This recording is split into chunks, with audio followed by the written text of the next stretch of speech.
saya Dada Sigina Putri dengan NPM akhir 2007. Nama saya Timur Mata dengan NPM 052.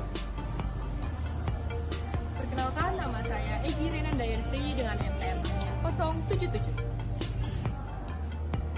Halo, perkenalkan nama saya Rana Elena Tahana dengan NPM akhir 017. Halo, perkenalkan saya Sabita Isyandrata dengan ujung NPM 023. Hai, perkenalkan nama aku Eldrika Lesa Ramadhani dan akhir NPM 075. Perkenalkan, nama saya Fatia Syahida dengan NPM akhir 013. Tujuan pembelajaran 1. Memahami peran waktu dalam menegosiasi. 2. Menganalisis keunggulan yang berada dalam negosiasi. 3. Mengidentifikasi 10 ciri negosiasi yang efektif. 4. Menerapkan strategi berdasarkan waktu dan keunggulan. 5. Mengevaluasi keberhasilan negosiasi berdasarkan ciri-ciri yang ada. Dalam keunggulan yang berbeda. Nah, yang pertama itu ada nilai waktu. Waktu adalah aset berharga dalam negosiasi, mirip dengan oksigen bagi kehidupan. Ketika waktu habis, peluang hilang. Nah, jadi yang kedua itu ada perubahan. Seiring berjalannya waktu, perubahan akan selalu terjadi dan memahami dinamika ini penting dalam negosiasi. Yang ketiga, kekuatan dalam negosiasi. Siapa yang mengendalikan waktu memiliki kekuatan lebih dalam negosiasi. Mengatur batas waktu dapat memengaruhi keputusan. Yang keempat, tekanan waktu. Keterbatasan waktu menciptakan tekanan yang dapat mempengaruhi hasil negosiasi. Ini seringkali mendorong pihak untuk cepat mengambil keputusan. Yang kelima, strategi negosiasi. Setiap strategi harus memiliki jadwal yang jelas untuk memegang kendali dan mengoptimalkan kesepakatan. Nah, yang terakhir ada informasi dan kekuatan. Memahami makna waktu bagi semua pihak yang terlibat memberikan kekuatan dalam negosiasi. Mengelola dengan 2 jam atau lebih. Yang pertama, ada waktu sebagai faktor penting dalam bisnis. Dalam dunia bisnis, waktu punya peran yang krusial. Banyak perusahaan besar menjadikan kepastian waktu sebagai strategi untuk meraih keuntungan maksimal. Contohnya, harga tiket pesawat yang lebih mahal saat liburan karena permintaan yang tinggi pada waktu tersebut. Lalu yang kedua ada waktu berpengaruh dalam negosiasi. Negosiator yang paham nilai waktu bagi lawan bisa punya keunggulan yang lebih baik. Nggak sedikit orang tuh yang akhirnya membuat keputusan cepat atau bahkan mengalah saat tenggat waktu sudah dekat. Jadi waktu bisa jadi tekanan tersendiri dalam proses negosiasi.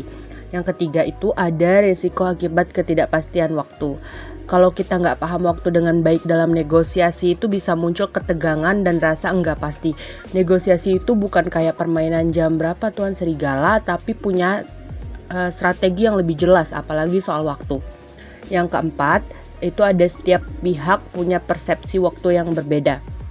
Dalam satu proses negosiasi, masing-masing pihak itu bisa punya prioritas waktu yang berbeda. Contohnya kayak sales mikirin target bulanan, sedangkan manajer fokus ke kinerja kuartalan, dan direksi lebih lihat hasil tahunan. Jadi itu penting buat kita ngerti konteks waktu setiap orang. Yang kelima, ada strategi mengatur waktu dalam negosiasi. Supaya negosiasi lebih efektif itu kita perlu tahu siapa yang bikin tenggat waktu dan alasannya apa. Info ini tuh bisa bantu kita nyusun strategi yang pas, bahkan bisa jadi dasar untuk nawar ulang atau atur ulang kesepakatan. Yang keenam itu ada tenggat waktu, itu bisa mempercepat keputusan. Makin dekat ke tenggat, biasanya orang tuh akan lebih cepat ambil keputusan, kadang tanpa pertimbangan. Contohnya kayak di dunia sepak bola, transfer pemain sering banget terjadi di detik-detik terakhir bursa karena tekanan waktu yang kuat. Yang ketujuh, ada kunci sukses dalam negosiasi, yaitu pahami tekanan waktu. Kunci penting dalam negosiasi adalah seberapa dalam kita memahami tekanan waktu yang dirasakan lawan. Semakin paham kita, posisi kita akan semakin kuat dan bisa lebih mengarahkan hasil negosiasi sesuai target kita. Materi selanjutnya yaitu menentukan nilai pada waktu dan fleksibilitas. Yang pertama, waktu mempengaruhi nilai transaksi dan harus diperhitungkan dalam negosiasi. Jadi, semakin cepat barang atau jasa dikirim, biasanya nilainya lebih tinggi. Dalam dunia bisnis, waktu adalah uang. Misalnya, pengiriman lebih cepat bisa meningkatkan kepuasan pelanggan dan mempercepat perputaran uang. Dan yang kedua, fleksibilitas dalam kontrak bisa bernilai tinggi, tetapi juga memiliki biaya. Jadi, fleksibilitas misalnya bisa ubah jumlah pesanan atau jadwal pengiriman, memberi keuntungan bagi pembeli, tapi biasanya supplier akan meminta bayaran tambahan untuk fleksibilitas itu.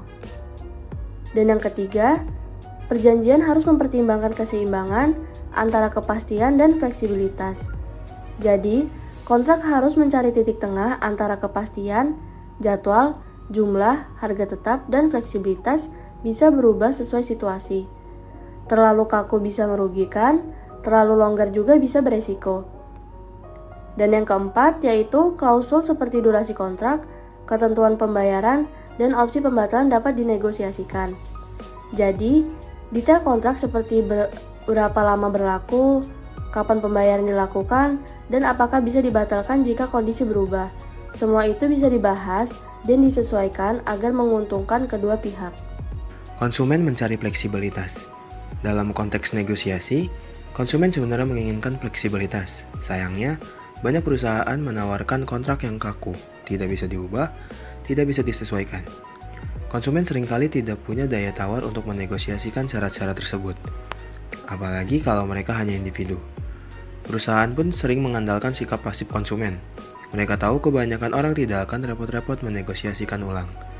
Nah, disinilah pentingnya negosiasi. Kita perlu membuka ruang diskusi, menawarkan alternatif, dan berani menyuarakan kebutuhan. Negosiasi yang baik tidak harus keras, tapi harus cerdas. Tujuannya adalah mencari solusi yang saling menguntungkan, bukan menang sendiri. Selanjutnya, harga dinamis yang terkait dengan waktu. Yang pertama, harga dalam beberapa industri, misalnya transportasi, perhotelan, berubah sesuai permintaan. Dalam beberapa sektor, harga bersifat fluktuatif dan sangat bergantung pada tingkat permintaan. Saat permintaan tinggi, harga cenderung naik dan sebaliknya. Hal ini penting dipahami dalam negosiasi karena waktu dapat mempengaruhi nilai penawaran dan posisi tawar. Yang kedua, algoritma dapat menyesuaikan harga berdasarkan perilaku pelanggan. Dengan bantuan teknologi, bisnis dapat menganalisis data pelanggan secara real time dan menyesuaikan harga secara otomatis. Dalam negosiasi, data ini bisa dimanfaatkan untuk menentukan momen yang tepat dalam menawarkan harga atau menyusun strategi yang lebih kompetitif. Selanjutnya, bisnis dapat menerapkan model penetapan harga dinamis untuk fleksibilitas dan keuntungan lebih besar. Harga dinamis memberikan fleksibilitas bagi pelaku usaha untuk merespon perubahan pasar secara cepat. Strategi ini juga membuka peluang untuk meraih keuntungan lebih besar, serta dapat dijadikan nilai tambah dalam proses negosiasi kerjasama. Yang terakhir, kepastian harga memiliki nilai tersendiri dan dapat mempengaruhi strategi negosiasi. Meskipun fleksibilitas harga penting, ada kondisi di mana kepastian harga justru lebih dibutuhkan, terutama dalam kerjasama jangka panjang. Dalam negosiasi, kepastian harga dapat menjadi strategi untuk menunjukkan stabilitas dan membangun kepercayaan mitra. Selanjutnya, pemicu dan perubahan dalam perjanjian. Yang pertama, kontrak harus fleksibel untuk mengakomodasi perubahan kondisi. Dalam negosiasi kontrak, fleksibilitas adalah kunci. Kita perlu menyusun perjanjian yang cukup terbuka untuk menyesuaikan diri dengan perubahan, seperti fluktuasi harga pasar, ketersediaan barang, atau kondisi ekonomi. Tujuannya agar kesepakatan tetap berjalan tanpa harus dinegosiasikan ulang dari nol saat ada perubahan situasi. Yang kedua, klausul pemicu dapat membantu menyesuaikan harga, volume pesanan, atau ketentuan pembayaran. Dalam menyusun kontrak, kita bisa menambahkan klausul pemicu. Ini semacam tombol otomatis yang aktif kalau kondisi tertentu terjadi. Misalnya, jika harga bahan baku naik 10%, maka harga jual juga bisa disesuaikan. Ini penting untuk menjaga keseimbangan hak dan kewajiban kedua pihak dalam negosiasi. Yang ketiga, peninjauan berkala diperlukan untuk menjaga kesepakatan tetap menguntungkan bagi kedua belah pihak. Negosiasi tidak selesai dengan kontrak. Evaluasi berkala perlu dijadwalkan untuk meninjau apakah isi perjanjian masih relevan dan saling menguntungkan. Ini juga membantu membangun kepercayaan dan menunjukkan bahwa kita terbuka untuk beradaptasi demi kebaikan bersama. Dan yang terakhir, tanpa mekanisme perubahan yang jelas, salah satu pihak bisa dirugikan jika kondisi berubah. Negosiasi yang tidak memperhitungkan kemungkinan perubahan kondisi bisa merugikan salah satu pihak. Oleh karena itu, penting sekali untuk menetapkan mekanisme perubahan secara jelas di awal. Nah, ini bukan hanya soal perlindungan bisnis, tetapi juga menunjukkan bahwa kita adalah mitra yang fair dan profesional. Selanjutnya, waktu dapat menunjukkan resiko dan ketidakpastian. Jadi dalam negosiasi, waktu bukan hanya sekedar durasi atau tenggat. Waktu juga berperan penting dalam menciptakan perubahan keadaan yang bisa berdampak langsung terhadap resiko dan ketidakpastian dalam kontrak. Jadi, ada beberapa aspek yang perlu dipertimbangkan. Nah, ini tuh meliputi yang pertama, waktu membawa perubahan dan resiko. Jadi, seiring berjalannya waktu, kondisi bisa berubah, baik secara ekonomi, hukum, teknologi, maupun politik. Perubahan ini bisa mempengaruhi hasil atau pelaksanaan kontrak yang telah disepakati. Oleh karena itu, negosiator harus menyadari bahwa resiko bertambah seiring waktu dan ini harus diantisipasi sejak awal proses negosiasi. Dan yang kedua, ketidakpastian harus dipertimbangkan sejak awal. Nah, sebelum menandatangani kontrak, para pihak harus mengenali potensi ketidakpastian. Ini seperti fluktuasi harga, perubahan peraturan, atau risiko gagal bayar. Jadi menyadari ketidakpastian sejak awal memungkinkan para pihak untuk menyusun perjanjian yang lebih fleksibel dan aman. Ketiga, hubungan waktu dan resiko bisa menciptakan nilai. Negosiator yang cermat bisa memanfaatkan dinamika waktu dan resiko untuk menciptakan nilai. Misalnya, jika satu pihak bersedia menanggung resiko lebih tinggi dengan menerima pembayaran di masa depan, pihak tersebut bisa meminta kompensasi yang lebih besar seperti bunga atau diskon tambahan. Dan yang keempat, klausul perlindungan dalam kontrak.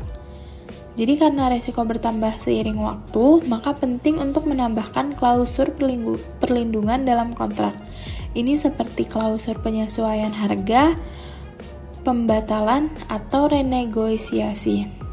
Klausul-klausul ini menjaga kedua pihak agar tetap terlindungi dari dampak perubahan di luar kendali mereka.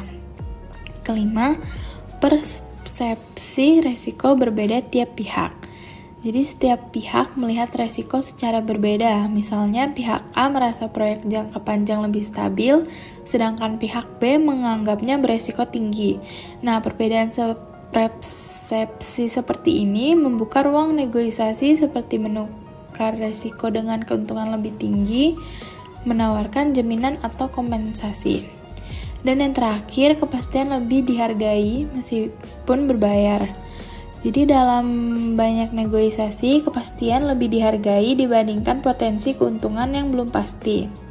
Sebuah pihak mungkin rela membayar lebih untuk mendapatkan kepastian seperti membayar di muka atau kontrak jangka panjang dengan harga tetap. Selanjutnya ada 10 ciri negosiasi. Yang pertama, keberanian atau saraf. Keberanian itu adalah kunci untuk tetap tenang, percaya diri, dan mengendalikan situasi di bawah tekanan. Kedua, disiplin diri. Disiplin diri dalam negosiasi berarti memisahkan emosi dari perilaku agar tetap tenang dan strategis dalam setiap situasi. Ketiga, keteguhan.